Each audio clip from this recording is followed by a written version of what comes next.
What is going on YouTube? Welcome to TJ Mitchell Films, your one-stop shop for everything Jeep and off-road related content. And as you guys can see behind me, today we are going to be doing a test and review of the YesWelder 250 MIG Pro. Let's just jump into it and I'll tell you my thoughts. So before we dive in to using the machine, I want to tell you guys a little bit about it. It is a 220 volt machine, as you guys can see here. There is no multiple voltages, so you can't run this on 110 or 220. It is 220 only, which for me, not an issue. It comes with the MIG gun, obviously. You got your ground, and it is capable of stick welding, and we are not going to be doing that in this video. I might address that later, but for my uses, we're going to be MIG welding only. One important thing to note as well, if you're going to be MIG welding like me, this machine did not come with a regulator, which actually we have the bottle over here. It did not come with a regulator, so I had to supply my own. Initially, from unboxing the unit and looking at it, the build quality of the actual welder seems pretty decent. Everything seems fairly sturdy. It's not like super flimsy. I would say it's adequate. It's good. The quality of the outside of everything. The MIG gun, this is just like a casing for it, but as you guys could see, that's a little iffy. For those of you that have done welding before, you know that usually these gas fittings are compression and you shouldn't need to use any thread tape. However, this is not compression, so it wasn't sealing. So I did have to use some thread tape on there, which they did provide. So I guess they knew that. Also, just to note, the wire that we will be running for this, for those of you that are familiar, ER70S6, and we're gonna run 035. It's pretty standard wire. We got the welder up on the jig table here, and what we're gonna do to test it out is we're gonna build a cart for it. So let's get started. Okay, so this video is supposed to be more about the welder than the cart, but we have to test the welder somehow. So I went ahead off camera and cut out some material, a couple different types, just kind of stuff that I had around the shop that I could use. So let me just give you an overview of what we're doing and how we're gonna be testing the welder. This is gonna be to hold one of those big bottles. So this is 4x3 by 1/4 inch thick angle iron. Bottle's gonna sit in there. Then we have our main frame, which is 1 inch 095 wall square tube. And we have a little frame that the welder is gonna sit in, and this is 1.5 inch by 120 wall angle iron. And same 1 inch 095 square tube for the verticals. And then we also got some 3/8 round bar that we're gonna bend and make that into some cord hangers. And not material, but just wanted to point out that we're using some decent casters for this. Part of the problem with some of those pre-made welding carts that you get, besides them being flimsy and just broke out of sheet metal, is they use really cheap wheels that aren't soft at all, and they don't roll good. These are soft. They're overkill for this project. This whole cart is overkill for a welder of this size, but it's just going to make it easier to move around the shop, get to where we need it to be. The extra weight is going to help hold the tall bottle. Also, this isn't exactly where this is going to sit, but the back casters are going to be further back. That's obviously so we don't tip over with the big bottle. So it's nothing crazy. It's a pretty basic cart, but I think it should look pretty good by the time we're said and done. Also, just a minor detail that you guys will note, I went ahead and notched out the angle,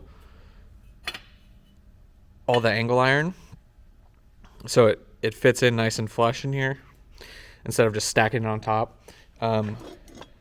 We also did that on the 4x3 as well. So just a minor detail. When you have access to a Piranha, we just notched it out. So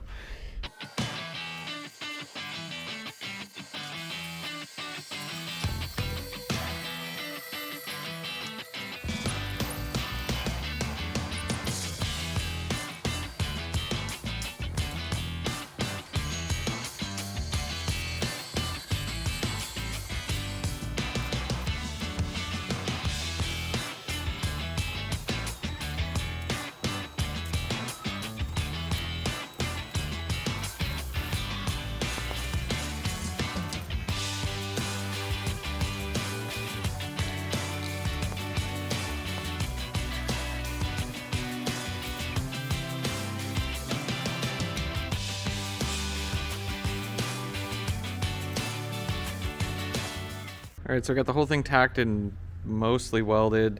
As you can see, I'm still dialing in the settings. Is running a little hot for the 095, but the 095 to 1/4 inch, it's looking pretty good. So pretty happy with how the machine's been running. I'm gonna finish up this cart and then weld a couple little other joints and stuff just so I can kind of get a feel for it. But what I have noticed off the start is that the automatic settings were pretty bad in my experience. They were pretty bad. So if you're a beginner and you don't really know how to dial up the welder and you were relying on the automatic settings, I could see how that would be frustrating. Once I put it in manual mode and fine-tuned it in, it was running much better. So it runs really great, and we did quite a bit of welding in one go. So machine's holding up great. So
So of course the camera died, and I went ahead and finished out the cart, and what I did was took a piece of 1-inch tube with some 1.5 by 1/4 flat bar, put some brakes on that to support the bottle, welded a couple pieces of chain link onto the sides there. Gonna end up getting a different bungee, a stronger one, but this one will work for now. And then we got our expanded metal tray up at the top, got our consumables, pliers, gloves. And then I also decided that this looked bare down here, so we put some expanded metal down on the bottom. It can hold some other stuff, as you see. And then I liked just put a piece of 1.5-inch tube on here. This makes it a nice spot to put the gun instead of it hanging on here. So that is the basic cart. It's nothing fancy, but it's functional. And what I like about it, like I said, is with these casters, it's so easy to move from this handle, even with the bottle on there. So overkill, yes. Simple, yes. Functional, heck yes. Now we're gonna just weld up a couple joints for you guys. We're gonna do a fillet, a lap, and a corner weld for you guys with some coupons here. These are 10 gauge, and yeah, we'll just run a couple beads, stack some dimes for you guys so you can see sort of what the machine's capable of. And like I said, I do think that this was a good project to get used to the machine. A couple different varying thicknesses, various materials.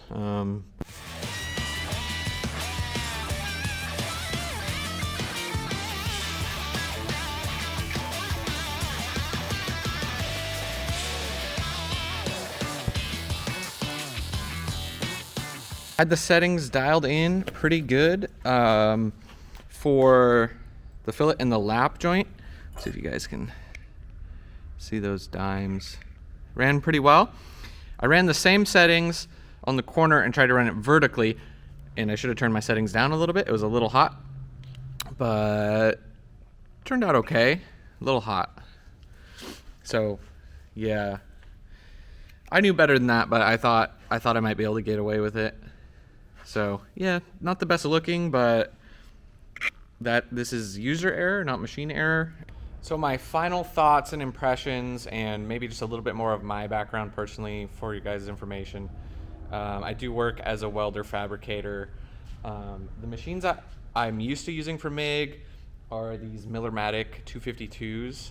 They're pretty great machines, and more for production style. A lot of welding. This YesWelder surprised me. It ran really great. It ran really smooth.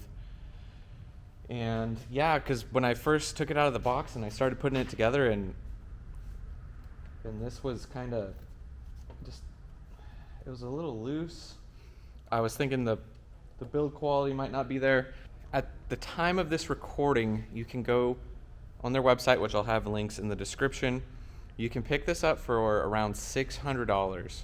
Keep in mind that, like I said, it does not come with a regulator, and it does not come with any sort of wire. Not a big deal, but usually a new welder comes with a little spool.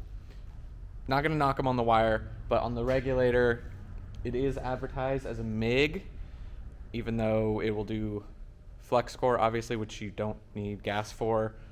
But when they call it the MIG Pro, not the flex core Pro, metal inert gas. Anyways, so keep in mind, I don't know what the customer service is like. I don't know what the longevity of a machine like this is like, but initial impressions. So if you're a hobbyist, I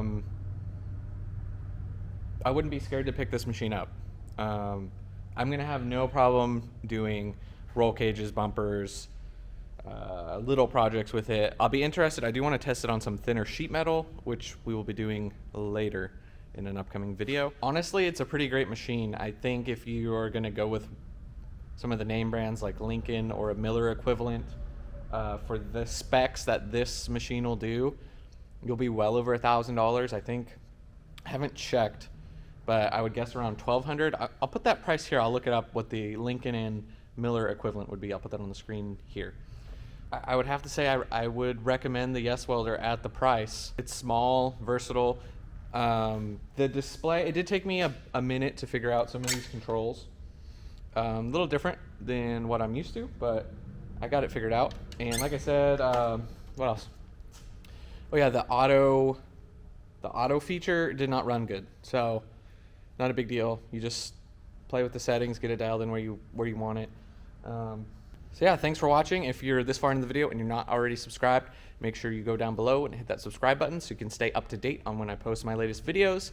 If you guys want to see me post maybe like a how-to welding video for those of you that are thinking about maybe starting learning, let me know in the comments down below. Something I've been thinking about, not too many people ask for, but could be interesting. Since we have I would classify this as an entry-level intermediate machine. Maybe if any of you guys are thinking about picking up a machine, we can run over some techniques and some basic settings, stuff like that. So thanks so much for watching, and as always, I'll see you guys in the next one.